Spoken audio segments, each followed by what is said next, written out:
تمہارے یہاں گاؤں میں دستور ہوگا، ہمارے شہروں میں دستور ہے، جب لڑکا پہلی رات لڑکی کے پاس جاتا ہے، اللہ اکبر، کوئی کہتا ہے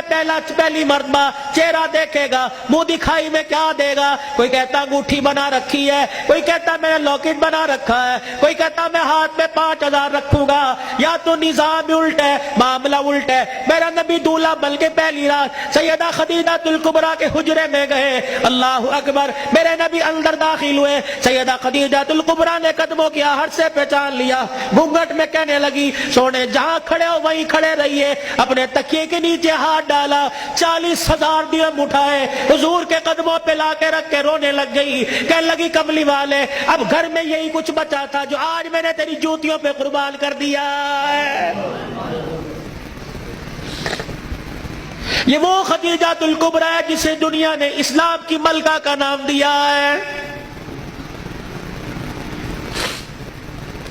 اسی کی بیٹی سیدہ فاطمہ الزہرا رضی اللہ تعالی عنہ، کائنات کے اندر بڑے بڑے جوڑے آئے لیکن اللہ کی قسم فاطمہ علی سے بڑھ کے جوڑا کوئی نہیں آیا ہے۔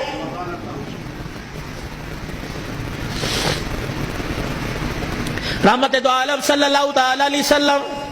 بیٹی کے دروازے پر گئے، جی ابو خیر ہوئے، تم بھی کبھی یہ سنت سمجھ کے بیٹی کے دروازے پہ چلے جایا کرو اور جا کے کہا کرو آجا تیرا باپ تجھے لینے کے لیے آیا ہے۔ لیکن اس نبی کو کیا پتا تھا، جس بیٹی کو میں میکے لینے کے لیے گیا، سسرال لینے کے لیے گیا کہ میکے آجا، 4 دن باپ کے گھر میں رہ کے میرا آباد کر جا، اس نبی کے علم میں کیا تھا کہ 1400 سال کے بعد بہن دروازے پر آئے گی، بھائی دیکھ کے کہے گا ہنے تے گئی سی پھر آ گئی ہے۔ کتنی بہنوں کو روتے دیکھا، بھائیوں کو فون کر کے کہتی ہیں ابا جی دے مرن تو بعد ایک مرتبہ بھی تو نے بلانے کا فون نہیں کیا ہے۔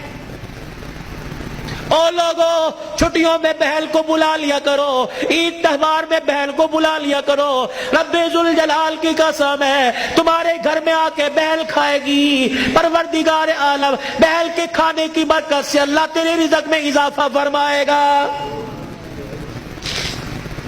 ماں باپ کو کھلانے سے، بہن بھائیوں کو کھلانے سے اللہ کی قسم گھر کے اندر برکت آیا کرتی ہے، بے برکتی نہیں ہوا کرتی، گھر کے اندر رزق میں عزت میں اضافہ ہوا کرتا ہے۔ اے فاطمہ آجا، بہت دن ہو گئے، 4 دن باپ کے گھر رہا، اللہ اکبر، تیرا باپ تیری جدائی برداشت نہیں کرتا۔ سیدہ فاطمہ نے ابو جان کا ہاتھ پکڑا، رحمت والے نبی صلی اللہ تعالی علیہ وسلم کا ہاتھ پکڑا، اندر لے گئی، کہنے لگی ابا جان جانے کو تیار ہوں لیکن مجھے ایک بات بتلاؤ، جب آپ نے مجھے اپنے گھر سے علی کے ساتھ رخصت کیا تھا، میرا سر اپنے سینے پہ رکھ کے کہا تھا بیٹی اب تیرے پر میرا اختیار نہیں چلے گا، اب تیرے پر علی کا اختیار چلے گا، آج کے بعد تو میری مرضی کی مالک نہیں، علی کی مرضی کی مالک ہے، وہ کہے گا اٹھ جا تو اٹھ جائیو، وہ کہے گا بیٹھ جا تو بیٹھ جانا۔ ابا جان آپ نے کہا تھا کہ جی ابا جانے کو تیار ہوں لیکن علی گھر میں کوئی نہیں، میں نے نہیں پوچھا تھا کہ علی ابا لینے آ جائے تو تیری بغیر اجازت کے جا سکتی ہوں کہ نہیں، ابا بیٹھ جائیو،